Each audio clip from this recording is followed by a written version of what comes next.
नमस्कार मंडळी, स्वागत आहे तुमचं आमच्या चॅनलमध्ये।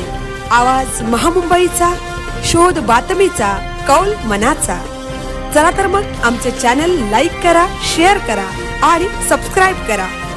धन्यवाद। उरणमध्ये 31 येता तर सावधान, पथदिवे बंद, रस्त्यावर अपघाताचा धोका बळावला। उरण ही पर्यटन नगरी म्हणून उदयास येत आहे। अशा पर्यटन नगरीमधील मुख्य रस्ते हे गेल्या अनेक दिवसांपासून अंधारात गेले आहेत।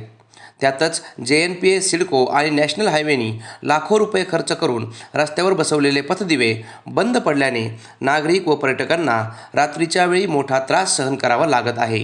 तसेच सततच्या अवजड वाहनांच्या वर्दळीमुळे अपघातांची संख्या बळावत आहे। तरी उरणमध्ये 31साठी येणाऱ्या पर्यटकांनी नागरिकांनी सावधगिरी बाळगणे गरजेचे आहे। तरी होणारे अपघात टाळण्यासाठी संबंधित प्रशासनाने पथदिव्यांची दुरुस्ती करावी अशी मागणी होत आहे। अटल सेतू, नवी मुंबई आंतरराष्ट्रीय विमानतळ यामुळे उरण तालुक्याला विशेष महत्त्व प्राप्त झाले आहे। चिरनेर गावातील श्री महागणपती देवस्थान, पिरवाडी चौपाटी, JNPA बंदर, घारापुरी लेणी यांसह इतर महत्त्वाच्या गोष्टी असल्याने या तालुक्यात पर्यटक, भाविक नागरिक आणि स्थानिकांची मोठी वर्दळ असते।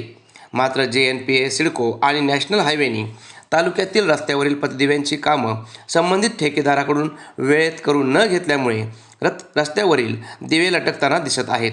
तसेच काही ठिकाणची वायरिंग उघडी पडली आहे, तर काही ठिकाणी दिवेच दिसत नाहीत। त्यामुळे वाहनचालक व पादचाऱ्यांना अपघाताचा धोका निर्माण झाला आहे। त्यातच काही ठिकाणी रस्त्यावर प्रकाश नसल्याने अनेक ठिकाणी दुचाकींचा, फोर व्हीलरचा अपघात होत आहेत। परिणामी स्ट्रीट लाईट कागदावर सुरू असून रात्रीच्या वेळेस बंद अशी अवस्था झाली आहे। त्यात उरण तालुक्यातील रस्ते हे 31च्या मुहूर्तावर गजबजलेले असतात। तरी अपघात टाळण्यासाठी संबंधित प्रशासनाने कठोर उपाययोजना करण्यासाठी पुढाकार घ्यावा अशी मागणी प्रवाशांकडून करण्यात येत आहे। आवाज महामुंबईचा चॅनलसाठी अनंत नारंगीकर, उरण।